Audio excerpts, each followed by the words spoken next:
Hello students, today I am going to explain you about the modern periodic table. In the previous lecture, some students have reported that the video was not of very good quality. So that's why I am making another video, but this I will make very quickly. So you know that what is the modern periodic law, and in this video it is possible that sometimes I will go out of the field of view because it is recorded from a very near distance from the board. So you can see here, as you know that in the modern periodic table, it is based on the modern periodic law. According to the modern periodic law, physical and chemical properties of the elements are the periodic function of their atomic number. Atomic number means proton number. They are periodic function of their atomic number.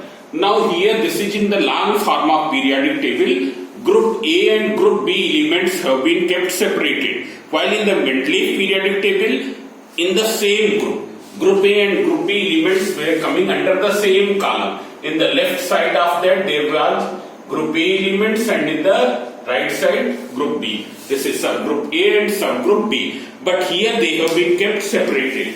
Means if you see here, what are the group A elements? Group A elements here, this is A, here it is written 3rd A, 4th A, 5th A, 6th A, 7th A.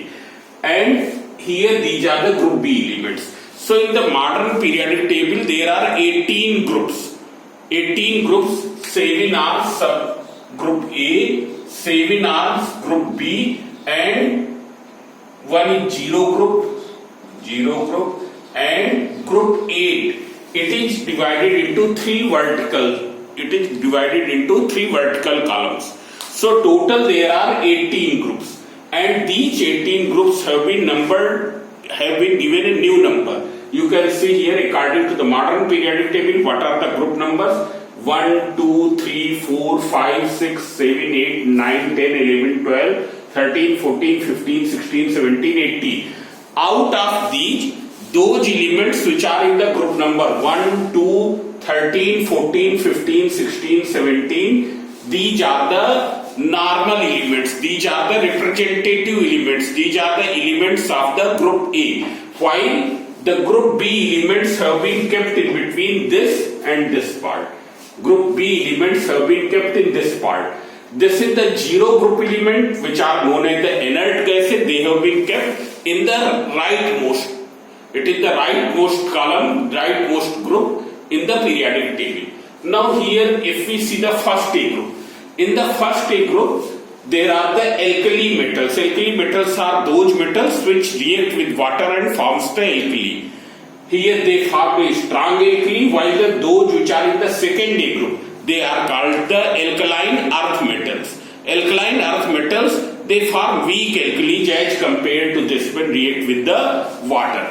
Here these are the halogens. 7th A group are group 17. This is the halogen FClBrI80. These are the halogens and these are the salt formers.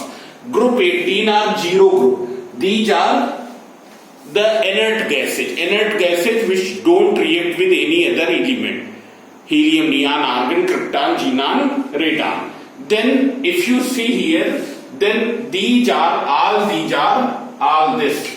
This is metal. This yellow portion, this is metal. This is also in the metal. That is also comes under the metal. What is the non-metals? Non-metals are carbon, nitrogen, oxygen, phosphorus, sulfur, chlorine, fluorine, selenium, bromine, this is iodine and astatine. These are the non-metals. Rest all are metals here. It's clear? Boron, silicon, germanium, arsenic. These are the weak metals. These are weak metals. These are which are in the group B. They are called the transition elements. Transition elements are also metallic. They are also metallic. And those which are kept here in these two rows, they are called the lanthanide series and actinide series. Lanthanide series elements have been kept under the 3rd B group in 6th period.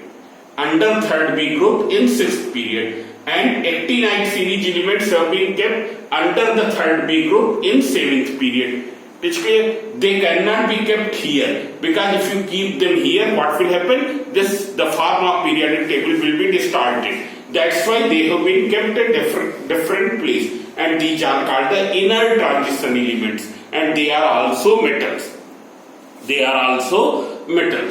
Now here, if there are some properties, those elements, if you see in the modern periodic table, elements have been arranged in the increasing order of atomic number, period wise.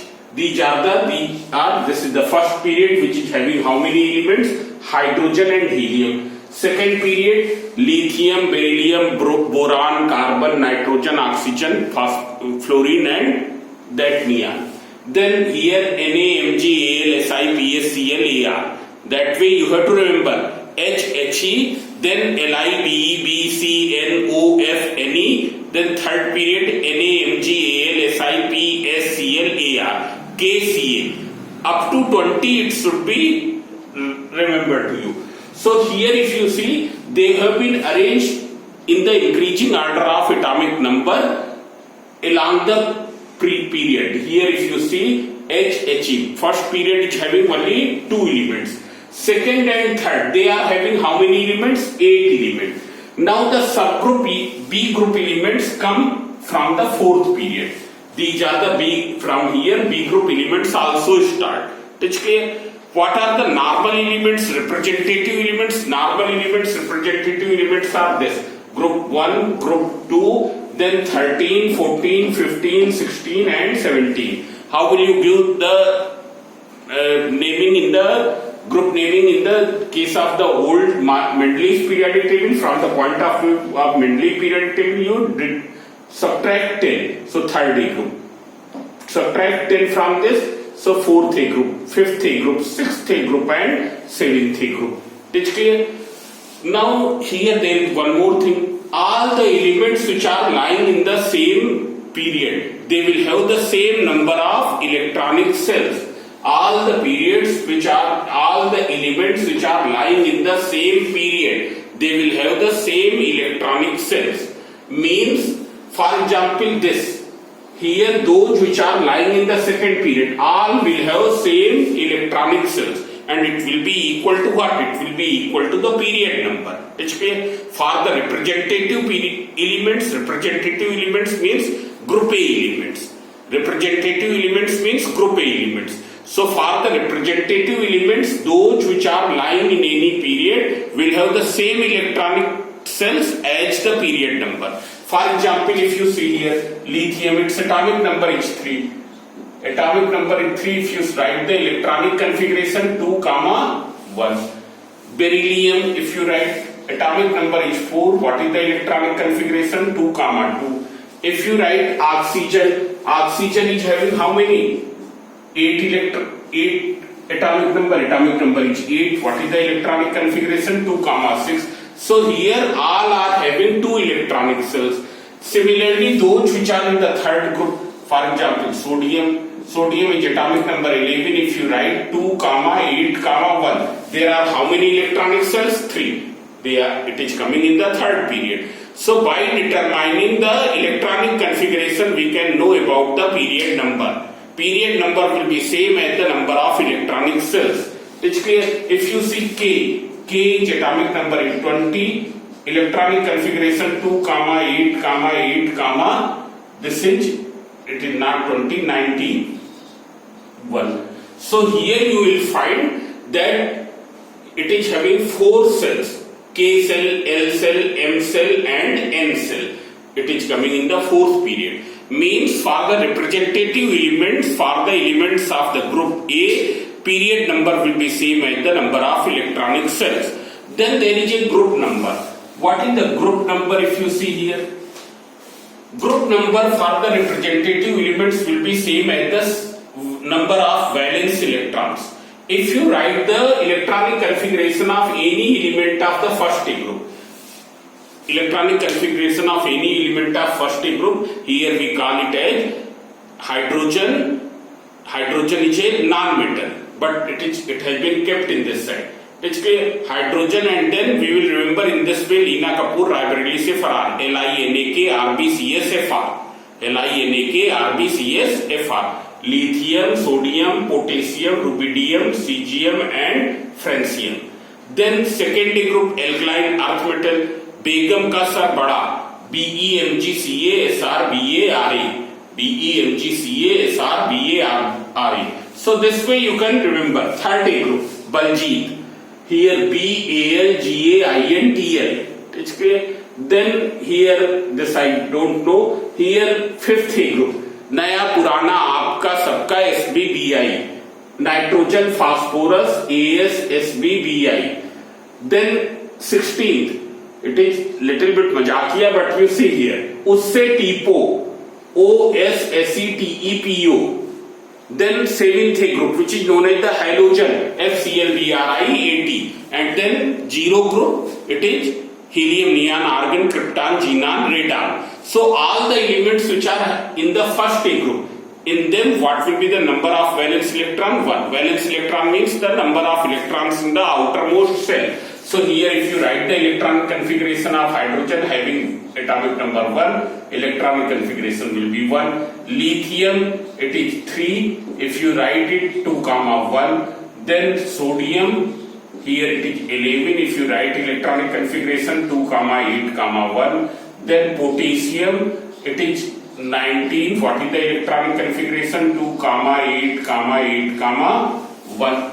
Then rubidium is 37. If you write the electronic configuration 2, 8, 8, 18, 1. So it will be something like this. So if you say each element is having how many valence electron? 1 valence electron. Similarly, all the elements which are in the second A group, they will have how many valence electron? 2. Here they will have 3 valence electron. Here they will have 4 valence electron. Here they will have 5 valence electron. Here 6 valence electron. For this 7 valence electron. In the 0 group, helium is having 2 valence electron. Because it is having only 2 electrons. Total number of electrons are 2. So number of valence electrons is 2. Therefore helium is having duplet structure. While the rest all are having 8 valence electron. Here neon, argon, krypton, xenon, radon all are having 8 valence electrons. So if there are 2 electrons, if the very first cell is the valence cell, if the very first cell is the valence cell, that is outermost cell like helium, and it is having 2 electrons, then that element is said to have duplet structure. That element is said to have duplet structure. But here not calcium. If you write calcium electronic configuration 2, 8, 8, 2, it is also having 2 valence electron, but it don't have duplet structure because the valence cell is not the very first cell. It's clear? This is the condition. If the valence cell is the K cell and it is having 2 electrons, then that element is said to have duplet structure. Helium is having duplet structure. Similarly, remaining all are having octet structure because there are 8 electrons in their valence cell. So if any element is having 2 electrons in the valence cell or 8 electrons in the valence cell, 2 electron duplet structure in or octet structure. Duplet structure means K cell is the valence cell and there are 2 electrons. Then that element will be stable. It will not react with the other elements. It's clear? So this way you can find the group number by writing the electronic configuration and determining the valence electrons. You can tell that this is the group number. Group number equals to number of valence electrons and period number will be equal to the number of electronic cells. Then if you see here, first period is having 2 electrons, second is having 8, third is having 8, fourth is having 18. Then fifth is also having 18. Sixth is having 32 atoms. It is having 32 atoms. It is 2 element, 8 element, 8 element, 18, 18, here 32. But it is also consisting here under the third B group and in the 6th period lanthanide series elements come. These lanthanide series elements are 14 in number. If you count them, they are 14 in number. So here there are 14 this and remaining 18 are the other elements. The remaining 18 are the, you can see here, they are the normal elements. Normal elements means the group A elements as well as in transition elements. As well as transition elements. Seventh period is incomplete period and it is having 25 elements in which these 14 are also included actinide series elements. इसके actinides are the radioactive elements. They are called the radioactive elements. Now see here. Here first group is known as the alkali metals. Second group alkaline earth metal. This is known as the seventh group. Group 17 is known as the halogens. Rest are also having the names. You can see here. This is the boron family. This is the carbon family, nitrogen family, oxygen family. So like this. It's clear. Then there is no other point here. Only this much I have told in that video. Now we will discuss about the periodic properties. It's clear. So tomorrow I will explain you the periodic property. But at that time you open your book. When you watch the video, then open your book because it is not possible every time to record very closely. Then we will not get the full field of view of this whiteboard. It's clear. So thank you.